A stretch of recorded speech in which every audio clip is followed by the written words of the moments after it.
Ellis Beefeaster's Radio Air Check and Classic TV channel. Estimation, Mr. Springsteen sucks. And Elvis's 25th anniversary special, that is all coming up. Katie McGee's been in this morning doing, she's auditioning for Christy's job, and which would entail writing the news, reading the news when Chuck's not here, and doing our scum report. Doing a fine job. Yeah. Thank you.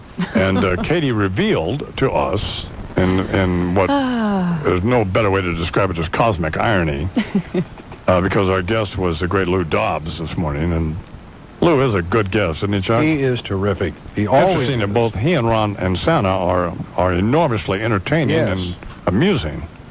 But at any rate, that many years ago, when Katie was in high school, apparently. Yes. She was going out with Chance Dobbs, or had a relationship with Chance Dobbs, who was Lou's son. Brief and fleeting, but yes. Okay, but in your account of what happened, Chance broke your little heart, right? Yes, he did. Right. Yes, he did. Now, what exactly happened?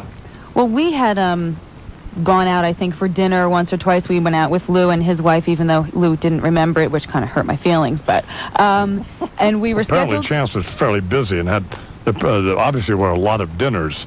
Yeah. Katie, I don't want to break your heart again here tonight, but hello. Heartbreak goes on. Yeah. Well, so apparently one night Chance and I were supposed to go out. I thought he was coming to take me. I don't know if we were going to a party or what we were doing, but Mr. Chance Dobbs, this is, neglected to show at my house, left me at home with my mom. Okay. Now, Wow. Yeah. Did you ever have a conversation with Chance about this, about what happened after that incident? I think that we did. I really don't remember. I was trying to think about it when I heard you and Lou Dobbs talking, and I finally solve it now. Please welcome to the program, Chance Dobbs. Good morning, Mr. Dobbs. Good morning, Mr. Imus. How are you? I'm fine. How are you? Good. Hello, Katie. Hi. It's been a long time. Yes, it has. I saw some chemistry here. Oh, Did you close that mortgage yet? Oh, boy. So you must remember this incident, right, Chance? You know what? I honestly don't remember. Oh, my God. Double slap in the face. You kid. Standing Katie up, I do not recall. I recall what happened. Oh, you remember Katie, right? Oh, absolutely. She's a very, very difficult person to forget. Okay. I thank you, I think. Okay, go ahead, Chance. As I recall, we were at a basketball game with playing, and I had an old girlfriend at that game who was there. Remember Lisa? Yes, and I do remember gave me a kiss. Katie was on the other side of the bleachers, and as I recall, Katie was not going to stand for that. All right, I was mad about that, but we did have a date later on that you did stand me up. I think this was after the fact of the kiss. I forgot about that. Come on, let's face it. She wouldn't wear handcuffs. I forgot about that. So what are you doing? So did you, in your view, Chance, did you ever resolve this with Katie, or do we need to resolve it now? I guess there are some resolved issues there that I just am not aware of. Well, she broke her heart, Chance. Oh, I doubt that. Katie was too tough for that, as I recall. Well, you did break my heart. I had a pretty big crush on you. I have gotten past it, though. Oh, I'm very happy to hear that. So what are you doing now, Chance? Are you married now, or? No, I'm not married. Ooh, really? Single. Have a very nice roommate, and import specialty grade coffee here out of Sparta, New Jersey, for a company called Holland Coffee Group. Oh, okay. So very nice. I've far right from my days at CNN, but enjoyable just the same. Are you still comporting yourself the way you did apparently in high school, in that you're really not all that committed to your roommate now? and if Katie can get out of the house too, we could get you guys back together. No, I'm still looking for that Miss Right, and sounds like Katie has found Mr. Right, being that she's entering into the mortgage field with him. Well, she's made a commitment to the bank, but apparently not to this guy. So, no, I don't know how much you know about financial stuff, or maybe Luke can explain it to all of us. But sounds to me like a troubling scenario, frankly. Yeah, I have to apologize. I'm catching up on everything that was said, and the secrets that Katie's divulging, apparently. I didn't divulge anything bad. She said you wouldn't help pay for the abortion. Oh, my Lord! No, that's not what happened at all, you idiot. Jesus Christ. She said you gave her herpes. I've only been here for a few hours, and look how this gets turned. How did it get to this point? I said we didn't do any more than kiss. I mean, gonorrhea. That's Come on. right. I compromised her values in one bit. No, not at all, my dear. Chance, you've been a great sport. Thanks very much. Chance Dobbs here on the I'm Mr. Wayne program, working for the coffee outfit out there in New Jersey, the son of Lou Dobbs. Why did it have to degenerate to he wouldn't help pay for the abortion and gave her herpes? And just because it's fun. He treated her like he was a creep. Right, and what's up with his roommate now? Here he is making a play for Katie. Yeah. And he said he has a roommate? This is so not where I saw this going this morning. You have no idea.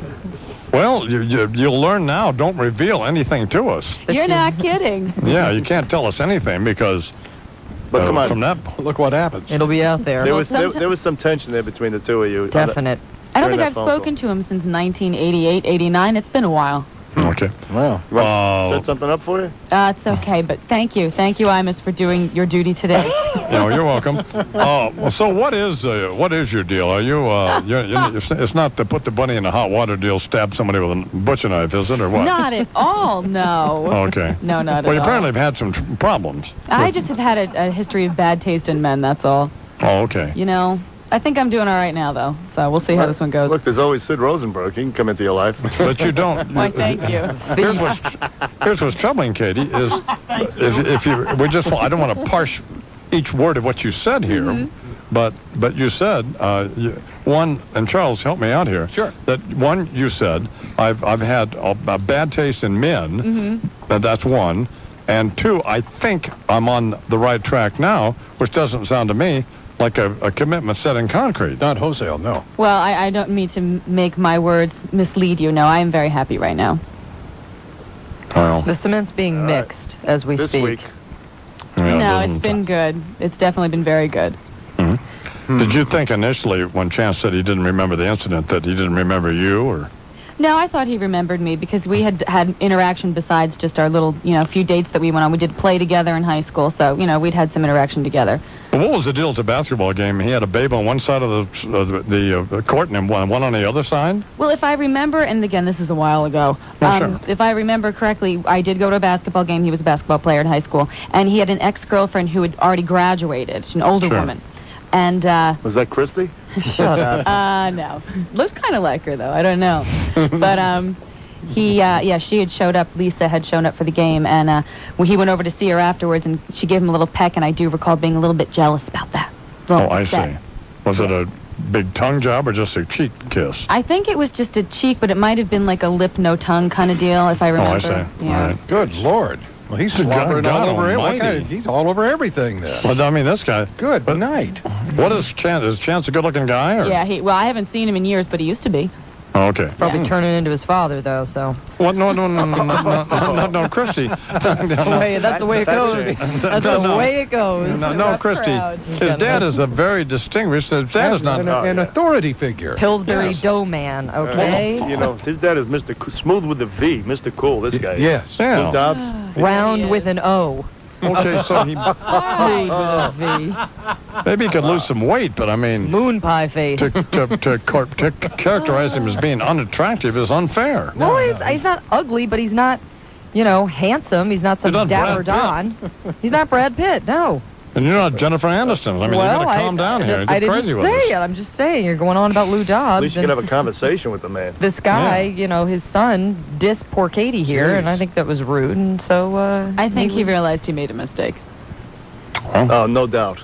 No doubt about it. Yeah. Yeah. Well, how do you think his current roommate feels when he told us that he's still looking for Miss Right? Well, he never really clarified whether his new roommate was male or female. Yeah, I know. Wow. No, he did I not. caught that. Yeah. So you're bashing the gay guy now. Is that Oh, no, you're a gay that's not basher. it at all. Not only are you going to put the bunny in the boiling water, you're a homophobic Nazi. This is That is unbelievable. unfair characterization.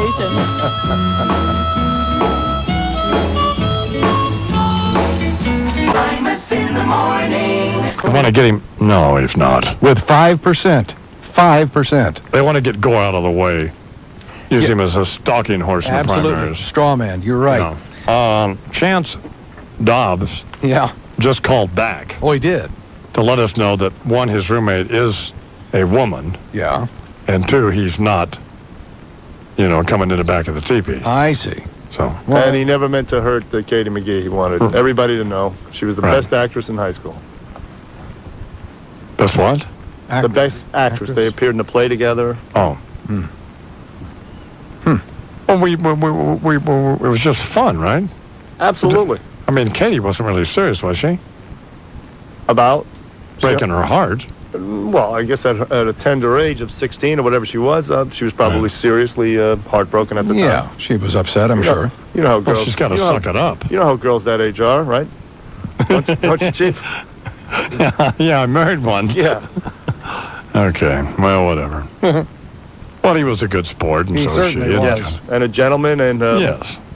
whoever ends up snagging him is going to be hosed Sure. in the long Yeah, look out. So, that's all.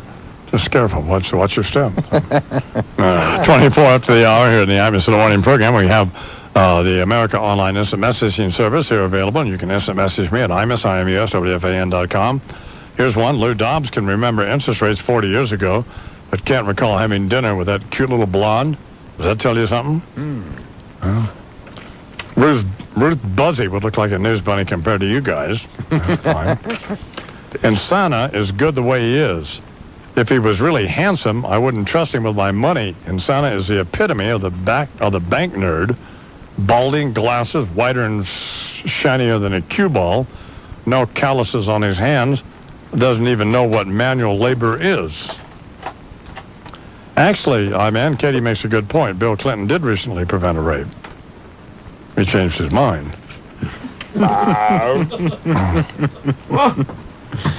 Fat Chance is the vacillating, spineless weasel we thought he'd be. Thank goodness Katie's not involved with this ass. I hear he's hung like a mosquito. Oh, God, now that's man. just unnecessary. Jeez. I think this guy Chance is putting from the rough now. I don't think Katie should be so disappointed. Well, that's ugly. We don't need that. We don't need these kinds of messages to be sent in here. I resent it. He's a nice guy. No, he does sound like a charming guy. He really so. did. Absolutely. 25 after the hour here on the Imus in the Morning program. Howard Cosell and Elvis and Scotzo. So, as Meatloaf might say, or Jim Steinman, 2 out of 3 ain't bad. So, in terms of being whether they're alive or not, but they're all coming up. Yeah. Imus in the morning. And Charles McCord, Lou Rufino, Bernie McGirt, the other studio. I'm Don Man. I'm here at the ranch. Going back up on the mesa with the kids today, Chuck. No kidding. Yep. That's good, dude. And little Jonah's parents are listening. We're throwing him off. Jonah That kid talks back to me one more time. I'm going to tie him to the back of my horse, and I don't know what I'll do with him. Little dork. Tell him he has Anyway. to come back next year. Uh-huh. Yeah, that's all. Make him come back. That's what we'll do. Make him stay another 10 days. Yeah. Serve him right. Come on. So, Katie, how was that talking to Chance? It was different. Did you tell Sid it was mortifying? Yes, I did. Oh, okay. About as good as a root canal. It had been a long time. Very long time. Comfortable. His loss. Yeah. Oh, Thank you. Well, we have an ugly email that just came into the studio, man. You want to hear it? Yeah. It comes from Duffy in South River. He says, Sid, today's slut is a plainclothes nun. Look how she's dressed. Wake up. You're our voice. Go to Scores and find us Carmen Electro. Wake up. Whatever. Well, thank you for your support. Duffy, I believe it is. Shut up, yes. doofy. Doofus. Yeah, we don't need that. Can't please everybody, I suppose. We're not Believe me, you hiring. can't. We're not hiring someone, Sid, based on your criteria. Or your friends emailing us. or your right. Neanderthal knuckle-dragging Howard Stern Right. fan buddies, you know? Duffy, that's from Sid's father. Drunk There at you an go. internet bar. Oh, Chuck. One hand on the mouse, the other in his pocket, playing Yeah. pool. There you go. Sure. Guess I need that. Duffy Rosenberg. Searching the net for R. Kelly video. Yeah. P. Rosenberg. You know, Bernard says these things, and of course I know Bernard, and I know Bernard is first of all, is a wonderful father, and a great husband. So I know, but Bernard is doing it for comedic value. The troubling, disturbing part is that when you say these things, we know you're serious. Sure. Oh, me? Yes. You. Complete. Oh, yeah, I'm Except you, serious. Sid. I'm serious as a heart attack. Genuine lowlife. What's that? What happened? What did he say?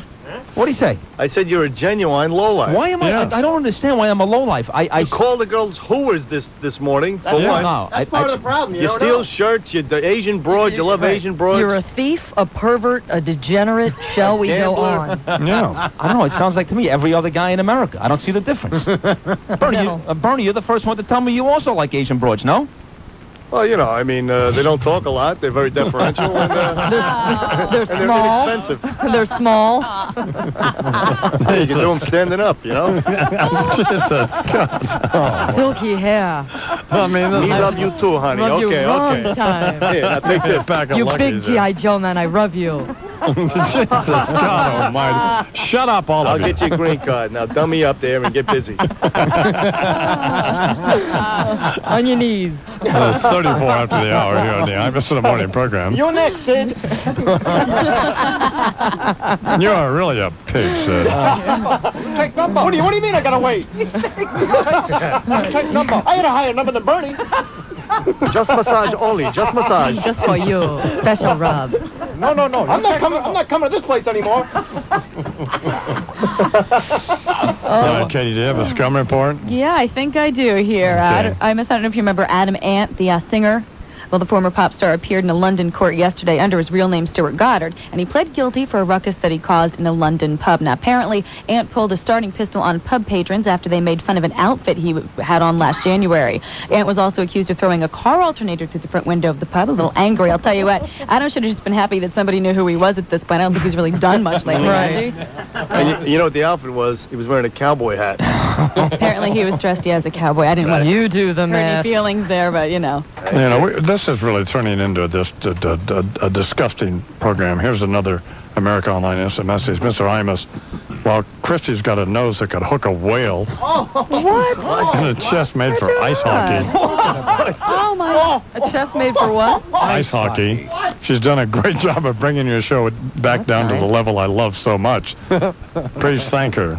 Yeah. Up yours. BTW, the new bimbo Katie seems like she would be able to do the job. And I mean, Christy is the best scum reporter. Here's another one, can't be replaced. She's the original. Up yours. What is that? I have a small nose. What is up with that comment? I don't know. Apparently a Whale. listener from the radio, not TV. Right. Retard. No doubt. Blind. Clearly. And this one, This is what you have to look forward to, Katie. Love it, love it, Yeah, love it's it. true, because you know the guy who sent that email is at home with some lady who's got, like, sweat under her underarms and enough hair under there. And salt fat- stains. Yeah, exactly. Moo-moo. And he's killing Can't you. haul your end out of bed. Exactly.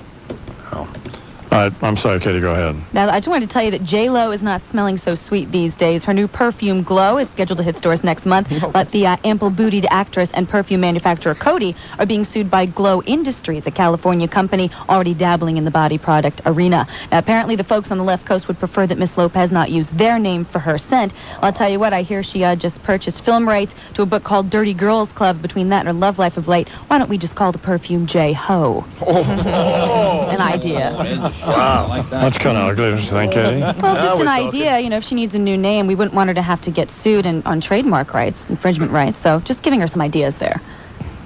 If the maid outfit fits. Yeah. You know. I like that one. That was good. That coming from Seho. Hey. The scum report with Katie McGee here on the Imus Morning program. Well, you've been a very good sport this morning, Katie, and Well, thank you. It's not what I expected, but it's been fun. we're sorry. Well, you revealed this information. Yes, I did. I opened the door and walked Yeah. right in. So there And you go. we saw the opportunity to mine this for some sort of potential, and And it worked. And You good. did a fine Very job. Never thought I'd talk to Chance Dobbs today. That I can say. I apologize on For behalf what? for Sid's boorish behavior. Well, And commentary. I don't think it was Unbelievable. He's a guy, whatever. See, come on. He is not an example. You of hate him. talk. You know, it's really not an example. Your boyfriend of, anything Sid. like him? Not at all. Thank okay. you. Yeah, well, Black? fine. we rest our case. So, is Ted anything like Sid, Christie? Nothing. Okay. I've been out with Ted a couple of times. He's exactly like you. He's nothing like you. I mean, you could like we were separated at birth, like those two twins of the day whose heads were taken apart. That'd be you and Joey Buttafuoco. Yeah, exactly. I don't think so. I mean, Joey's not like Sid. Why did we have to Joey. employ the example of the two little children whose heads were surgically separated? What does that have to do with that? I don't know. I try to involve current events sometimes. Imus in the morning. Here now on the Imus in the Morning program, the late legendary sportscaster Howard Cosell. To paraphrase the words of the poet Jack Norworth, set to music in 1927 by composer Albert von Tilzer, take me out to the ball game. Take me out to the crowd. Buy me some peanuts and crack a jack. I'll file for a second mortgage to pay for it, as these overinflated prices are emblematic of the voracious rapacity of egomaniacs. Yes, friends, our beloved republic now faces its most grim and imminently menacing challenge to date, the corruption and subsequent destruction of its national pastime, perpetrated by the scourge of athletic avarice. It's taken almost a year for the dastardly acts of our most ardent adversaries to come to their intended fruition. But it is clear that there, right there, on the hallowed dirt diamond of sportsmanlike endeavor, we have sadly lost our very souls. For if the impending baseball strike should come to pass, then the terrorists have indeed already won. How in the wake of September 11th, not to mention the apocalyptic economic climate currently festering like a bus-filled boil on Wall Street, can the Baseball Players Union, in good conscience, make such requisitions of the owners as a 50% raise in the minimum salary, as well as profit sharing?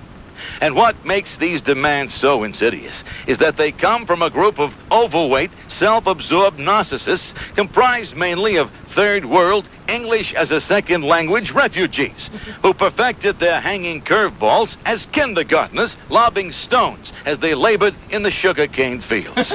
Starting pitchers who, not 2 years ago, were making 4 cents an hour in a sweatshop, sewing the swoops onto the very same Nike footwear they now sport on the mound. Prior to his acceptance to the major leagues, your average Mr. Jose Pelota Gonzalez was putting in a 75-hour week, stirring the refried beans at the taco stand. Now he's looking for a 7-figure salary for what, on a particularly grueling workday, amounts to perhaps 3 hours of exertion. Peso mi culo, Jose. With the average non-nosebleed seat costing upwards of $50 per ticket, and a hot dog and beer running approximately the same as what could have in the late 70s been enough to rent a 2-bedroom apartment in Midtown Manhattan, the great game of baseball is on the verge of becoming nothing but another conceit of the very rich and corporate elite. No longer will the nuclear families that make up the heart of this great country be able to take part in one of their birthrights as Americans, to spend a day out at the park cheering on the home team. Here's hoping that on the next road trip, these gluttonous gougers find themselves on the team plane, seated next to a swarthy stranger attempting to ignite his Nike footwear. For there is no joy in Mudville. Mighty Casey is a greedy son of a bitch. I'm Howard Cosell, and I'm only telling it like it is. 12 minutes till the hour here on the Imus Morning program, and now Sid Rosenberg. Not much to disagree with there, is there, Sid? No. That was well said. That's why he is considered to this day one of the greats still. Yeah, no. And you can't put it down in words any better than that. You really can't. You've been a disgrace this morning. I just don't know why. I think I echo the sentiments of every single man in your listening audience from the ages of 15 to 75. And Howard Stern's listening audience, not ours. So are you telling me that there's nobody in your audience that has a sex drive left? Nobody? Well, no. I mean, it doesn't have to be Howard Stern to want to go out there and see a good-looking woman. It's channeled. Well, the sex drive is there, but it's channeled. Actually, we do have a bunch of dirtbags listening to us. I mean, think about it. All over the place. Yeah. Actually, our ratings are much better. That must be why. Yeah. All right, think about it. Well, your guys just act like they're not into it. That's the only difference. That's all. They put on suits and ties and act like they got class. But let me tell you something. You could Since open. we added you and Christie, our ratings have gone up precipitously, so Yeah, well, must mean something. Like a boner. I'm just telling you. Yeah. One day you're going to find out stories about every single one of these guys. All their sexual deviants, every single one of them, from Insana to Dobbs to Gregory to Miklashevsky especially. I mean, all these guys. Well, no. Well, why Miklashevsky especially? There's just something about him I can tell. He's done some heinous things. Heinous. The whole Polish kielbasa thing? Well, that's the least of it. I can tell. You look at a person, you know right off the bat what they do and what they don't do. Sure. And one day you're going to find it out. It'll be a good book. Right. What's going on in sports? How much time do we have, Lou? About 2 minutes. Okay. Oh, about 2 minutes. Well, you know what happened last night? The Giants beat the Braves, beat up on Greg Maddux. As the Giants continue to battle for a playoff spot, the Dodgers lost to the Expos man last night, 4-3. So the Giants are in the driver's seat right now for the wild card spot in the National League. Right. The Yankees won last night, 10-5. Roger Clemens was not as impressive as he was in his first start back from the injury last week, but he pitched well enough, left the game with a 6-4 lead. Carsey came in and shut the door. Yankees beat the Royals 10-5. I read an interview with Dan Snyder and Steve Spurrier. Yeah. In either Time magazine or Newsweek. The Redskins can't lose enough games to suit me. Wait a second. They have got to go 0-10. Wait a second. You're changing again. 0-10. I feel dizzy right now. Let me break this down for you. There are two spots that I find very curious about your last couple of statements. Yeah. A, I don't remember ever the NFL playing a 10-game schedule. No, I didn't suggest that. 0-10, they could win the last 6, stupid. Oh, okay. Sorry. Stupid. Yeah. All right, you're right. I'm stupid. Holy smokes. All right. Second of all, was it not you last week that said, and I quote, the Redskins? Those Yes. are my guys. Yes, they are. I want them to lose the first 10 games. Just because talking about this commitment that Snyder has made to Steve Spurrier, and Spurrier talking about how he feels that Snyder's changed and is going to, this is the 34-year-old guy who, you know, hoodwinked $800 million to buy the Washington Redskins or whatever it was, and you know, brought Spurrier in thinking, well, he described Marty Schottenheimer football as 1960s football. Well, that's your guy, Marty. He's out in San Diego. Well, I just, so in other words, you do love the Redskins, but you want them to lose. yes.